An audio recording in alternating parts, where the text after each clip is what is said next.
Salut tout le monde, c'est Greg et on se retrouve aujourd'hui pour une vidéo un peu particulière car elle concerne pas directement Zoo Tycoon 2. Je m'explique, cette nouvelle série elle consistera à critiquer positivement et négativement les différents projets des parcs zoologiques dans le futur. Pour ce premier épisode, je vais vous présenter un projet assez énorme quand même qui concerne le parc des oiseaux. Donc pour ceux qui connaissent pas, c'est un parc zoologique qui se trouve en France, dans l'Ain. Ce parc présente exclusivement des oiseaux, comme son nom l'indique. Donc leur projet, nommé Five, euh, c'est- euh, il, il s'étalera sur 5 ans. Donc comme son nom l'indique, hein, de 2016 à 2020, comme vous pouvez le voir, et comprendra 8 grands projets.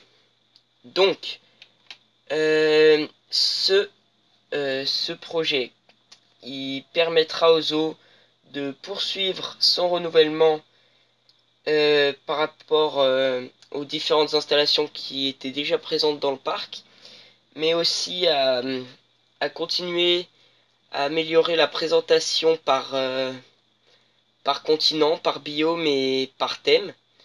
Donc voilà, comme vous pouvez le lire ici.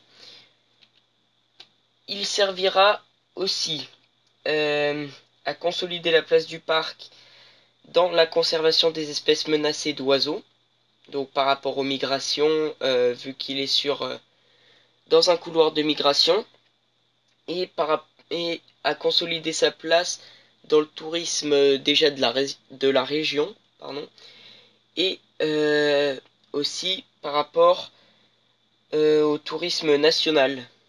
Donc ils ont un objectif de 500 000 visiteurs par an. Donc à la fin de ce projet, c'est assez énorme quand même pour un parc comme ça. Donc voilà. Donc le projet commencera en 2016, donc cette année. Et comme vous pouvez le voir, euh, chaque projet couvrira l'ensemble du parc. Euh, Il n'y aura pas de nouvelle extension. Tout, ça sera que du renouveau, que de l'amélioration des installations déjà présentes dans le parc. Et voilà. Ça couvrira l'ensemble du parc et tous les continents, comme vous pouvez le voir avec par exemple la plaine africaine ici, le bush australien, les grandes migrations, donc je vous en parlerai tout à l'heure. Et donc le projet commencera cette année, donc en 2016, avec normalement, donc il est prévu la construction d'une tour de 27 mètres de haut quand même pour un pour un parc zoologique une tour de 27 mètres c'est quand même énorme. Donc qui permettra aux visiteurs euh, une fois en haut d'avoir une vue à 360 degrés sur l'ensemble du domaine des Dombes, donc composé d'étangs et de forêts qui les entourent, et aussi sur l'ensemble du parc. Ils pourront voir l'ensemble du parc de haut. Donc c'est assez intéressant. Les travaux, ils ont déjà débuté. L'ouverture, elle est prévue pour juillet normalement s'il n'y a pas de contretemps. Et donc, moi, je trouve ça super intéressant quand même. Le deuxième projet de cette année, c'est le renouveau, enfin, la transformation de la maison des oiseaux. Donc c'est le bâtiment qui est là depuis toujours. C'est le premier bâtiment du parc des oiseaux. Donc c'est un peu un symbole. Et donc ils vont renouveler ce bâtiment et le transformer en une énorme serre pour oiseaux. Donc une serre de contact où les visiteurs pourront se promener à travers le territoire des oiseaux. Euh, donc pour moi, la tour c'est quand même énorme. Le projet je le trouve ambitieux. C'est quand même j'attends de voir franchement. parce que pour l'instant je trouve ça un peu énorme. Mais bon, pourquoi pas. Et le projet de rénovation de la serre, il est quand même c'est intéressant pour les visiteurs qui viennent depuis longtemps, car ils vont pouvoir voir un nouveau visage du parc. Et en même temps pour les oiseaux, ça permettra, ça leur permettra d'évoluer, de découvrir un nouvel environnement et je trouve ça assez intéressant. Pour l'instant, il n'y a pas eu de date de début des travaux ou n'importe quoi sur la maison des oiseaux. Ça devrait pas tarder. Peut-être que ça sera pas cette année, mais pour l'instant, il n'y a pas eu de date précise à ce sujet. Pour 2017, il y a encore deux projets qui concernent tous les deux l'Afrique. Donc, premièrement, ils veulent recréer pas moins de 4 biotopes africains.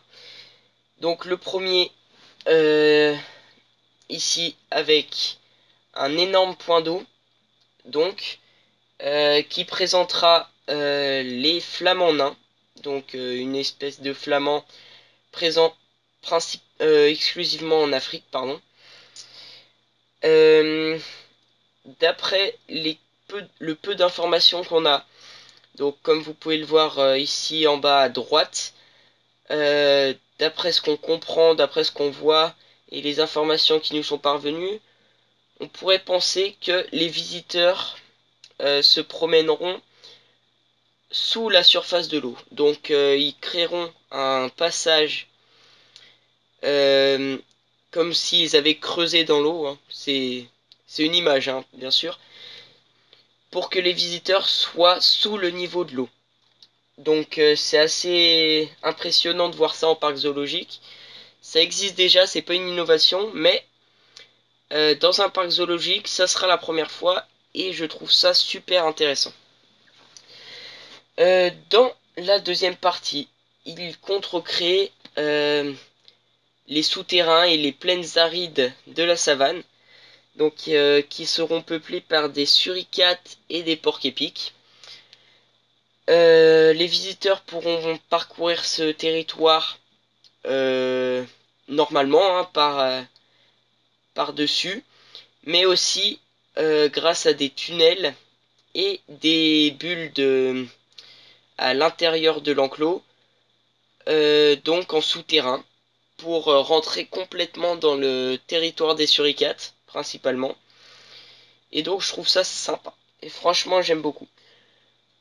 La troisième partie de cette plaine africaine, ça serait, on n'a pas du tout d'informations dessus.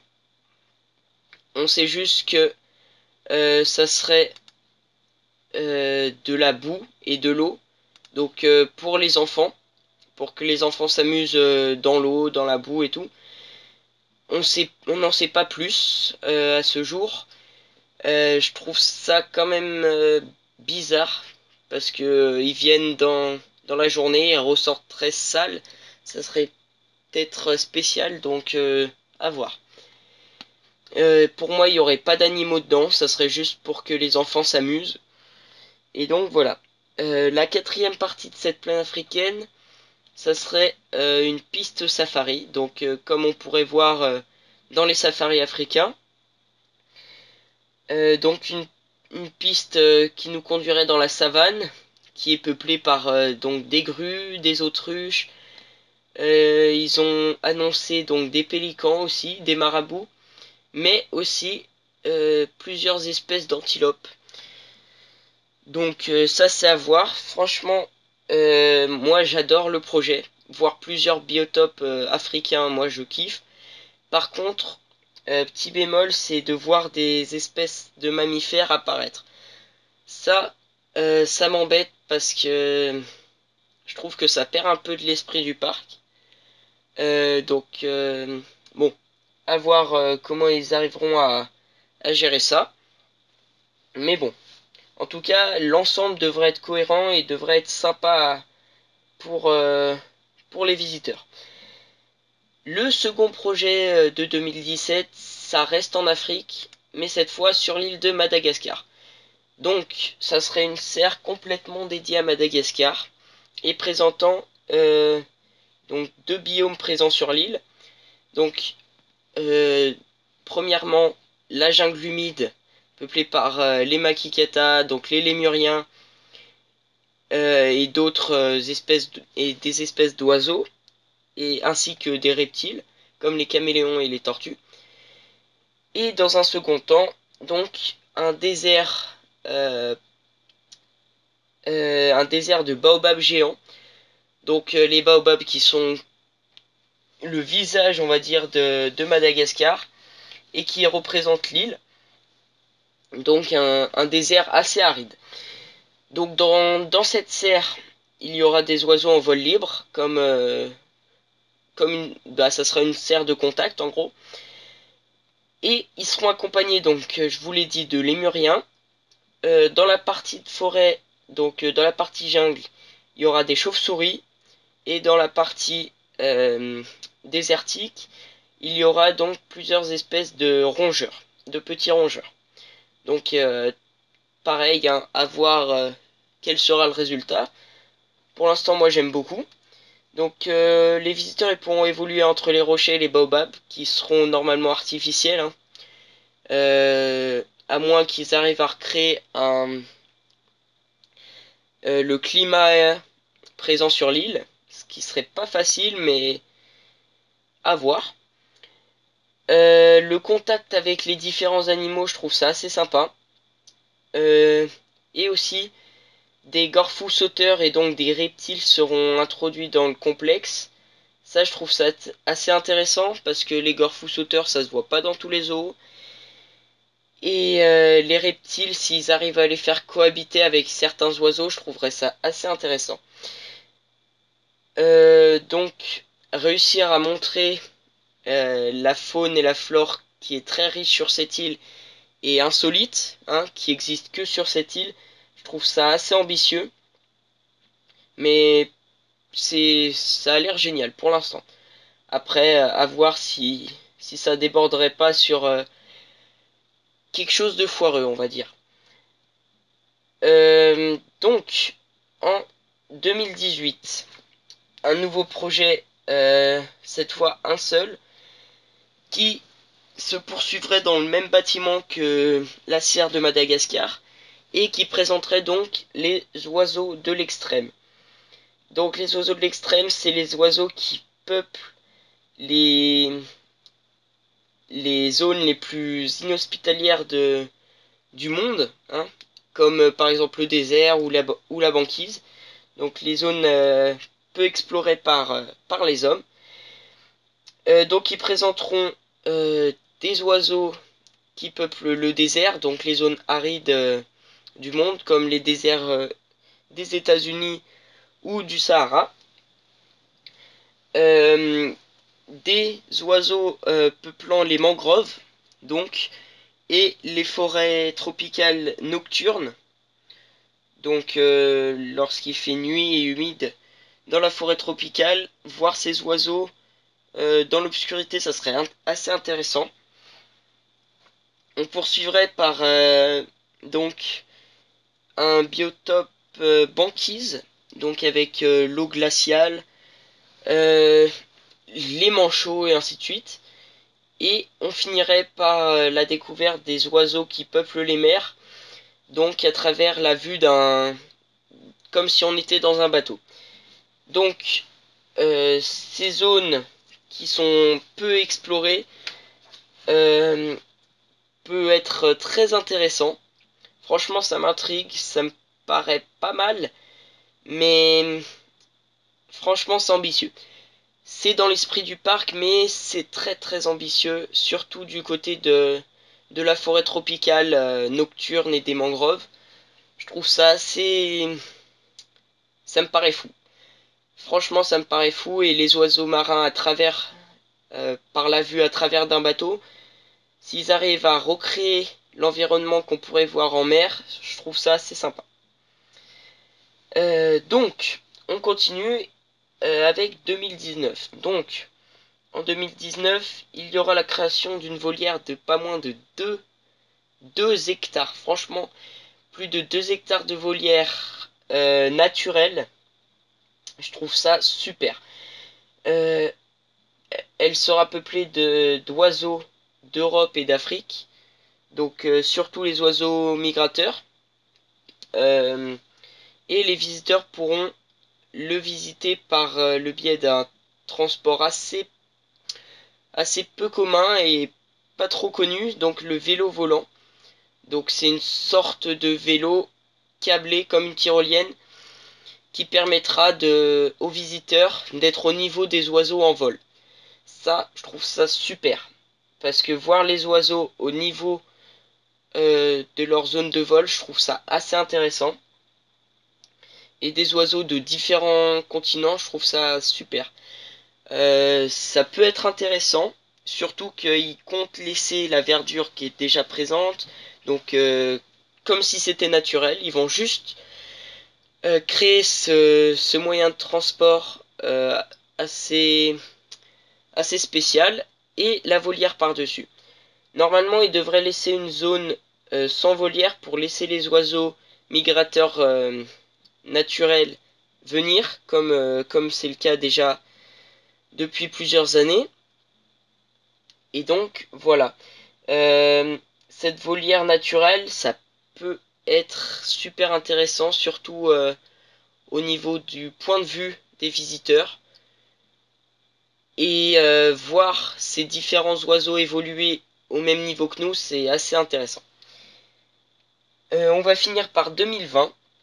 Donc, il était prévu à la base la création d'un bush australien, donc retraçant l'évolution des oiseaux de l'île euh, de l'époque des dinosaures à aujourd'hui.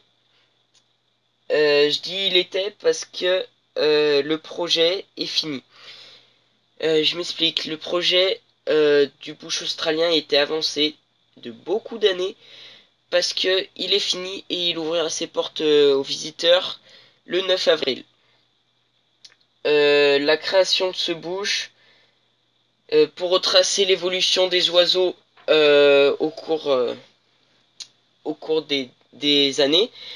Je trouve ça super, c'est une très très bonne idée.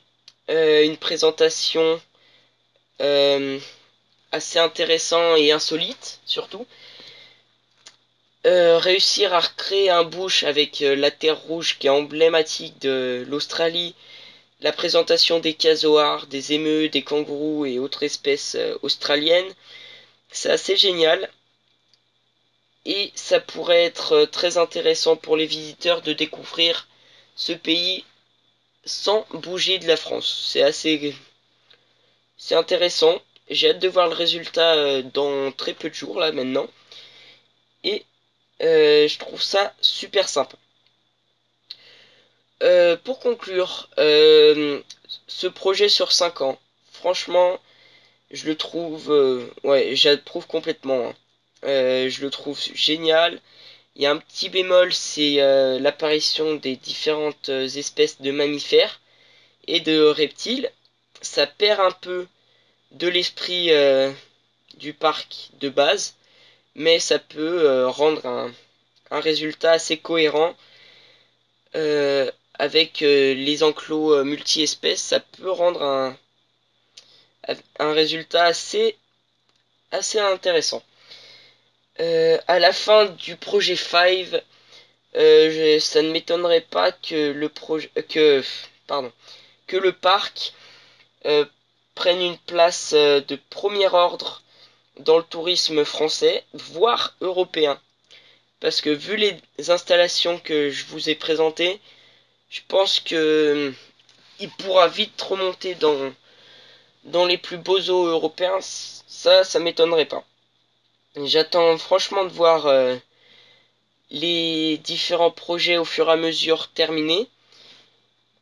Et donc, franchement, le résultat devrait être très intéressant. Donc voilà, c'est la fin de ce premier épisode. J'espère que ça vous a plu. Il était un peu long, mais le projet étant énorme, il fallait bien ça pour le présenter. Dites-moi dans les commentaires si ça vous a plu et si